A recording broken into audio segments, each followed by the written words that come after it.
There needs to be a mindset shift that takes you from being average to being exceptional. Do you feel like you're average? Do you feel like there's nothing special about you? There's nothing that makes you feel wow about yourself. You just feel like the everyday girl. Well, there are some mindset things that you can change that actually will help you go from being average, from just feeling a bit meh, to feeling exceptional, to feeling like you own your day, to feeling like you own your year, to feeling like you are capable of achieving anything. Because let me tell you something, a lot of what makes someone successful comes from their mindset. And I know that sounds cliche. I know it sounds like, well, you can't just think something and it happens. But it's the thinking that leads to the person feeling and doing. It's the thinking that leads to the person knowing that they can succeed. It's the thinking that tells them and shows them what their true future could look like, what the next year could look like, allows them to not necessarily manifest, but actually think about and visualize where you could be 6 months from now, 12 months from now, 5 years from now. And it's all about the mind. The first thing that you need to do is embrace lifelong learning. The number of times that I've heard someone say, I can't wait to finish school. I can't wait to finish uni. I can't wait to graduate. Well, let me tell you something. If that is the end of your career when it comes to education, if that's the end of you learning, then I feel sorry for you because you're not going to grow as a person. You're not going to become your best self because if everything that you learn in life ends when you're 21 years old and you never learn anything else and you never want to pick up a book, you never want to read, you never want to learn from people that are better than you, then you'll never become exceptional.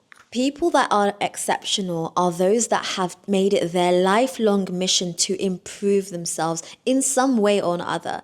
That could be by investing in themselves. That could be by spending time with others who they are inspired by. That could be by clearing out their Instagram feeds, clearing out their social media feeds, and just allowing themselves to consume content that is inspiring and uplifting to them. That is one way of being a continual learner. But you have to always remind yourself that life is a lesson. You are always learning, whether you like it or not, whether you accept it or not. You're going through life, learning lessons, learning from your past mistakes, improving on yourself, and getting to the point where you can turn around and say, well, I am better than I was yesterday because I learnt from the mistakes that I made yesterday. And when you notice that there are things that you don't necessarily know, you're not good at, you're not strong at, you're okay to admit that and say, yeah, you know what, I'm not good at that. Let me find someone who can teach me. Let me hire someone. Let me go on the internet and try to find someone who has a course about it. And that acceptance of learning and always being available to learn is so important. The second thing is that you have to learn to take full responsibility. And by responsibility, I mean not just when you've made mistakes, but responsibility of your own actions towards yourself. There's a reason why you haven't achieved your goal. The goal that you had on your list of goals in January 2018, the goal that you then wrote again in 2019, the goal that you then gave up and you said, right, let me try it again in 2022. There's a reason why. It's because you haven't accepted that there were things that you didn't work towards. You didn't take responsibility for the actions of yourself. And that doesn't necessarily mean that it's a bad thing. It doesn't have to be a thing where you're guilt tripping yourself or you're punishing yourself about it. It's just a matter of taking responsibility and saying, you know what? It's not my environment. It's not who I'm around. It's not because I don't have enough money. It's not this. It's because I'm just not passionate enough about it. And you accept responsibility. You accept that it's something that you have not prioritized. And if you then turn around and you say, right, well, maybe I should prioritize this. Now you're allowing yourself to grow. You're allowing yourself to go from being average to then being exceptional because you're giving yourself the space and ability to get there. The third is that you need to focus on solutions, not on the problems. There will always be obstacles in life. There will always be challenges in life. There will always be things that give you a bit of a hard time. Life isn't linear. Life is always a swirls and up and downs and rounds, and that's just how life goes.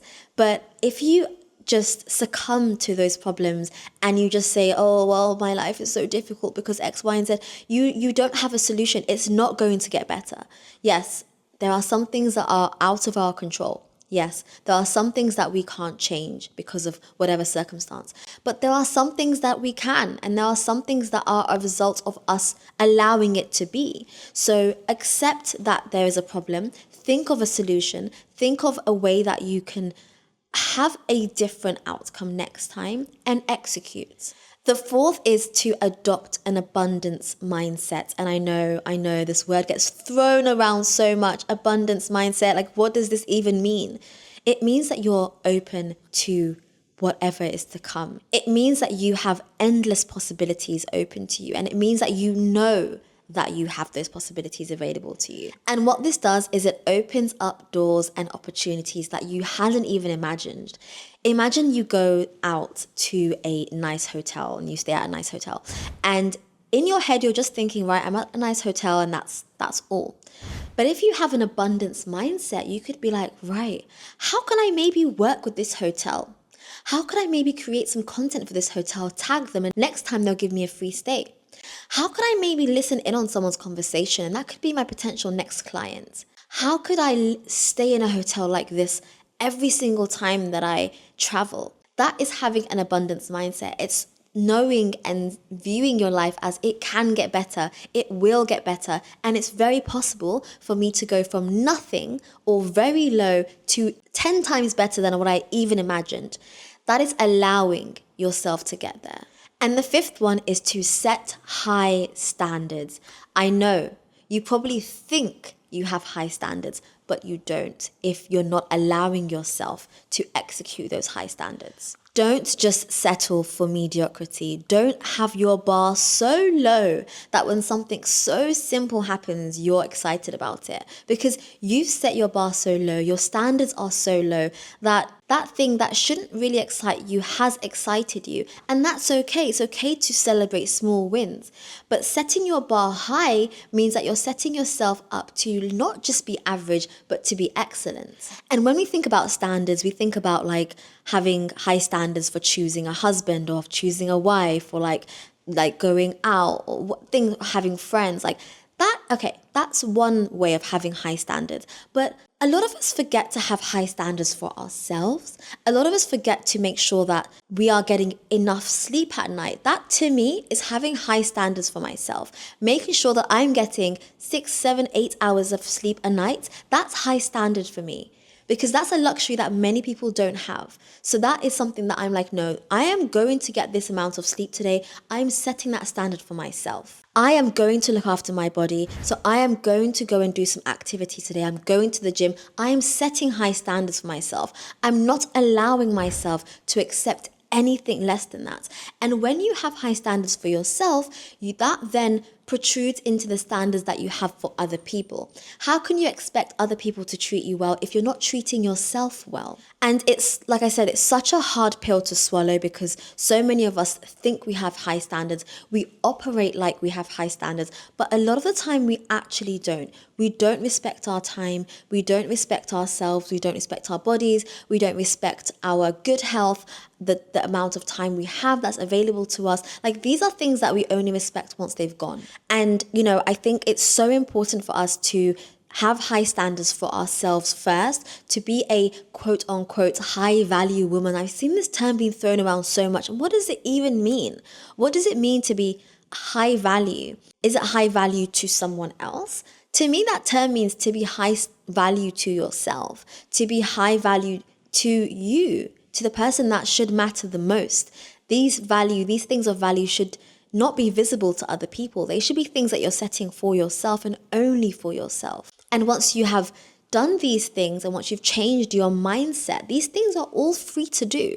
These things don't cost any money. They are just setting yourself a standard, changing the way that you think, changing your mindset. So then later you're going from just being average, from being basic, or for a better word, being a lot more simplistic, to being someone that has exceptional value, exceptional standards, and through that you'll have exceptional success. I really hope that you found this video helpful. If you did, leave me a comment down below. Let me know one mindset shift that you took to take yourself from one state that you were in to maybe a better mindset state that you were in.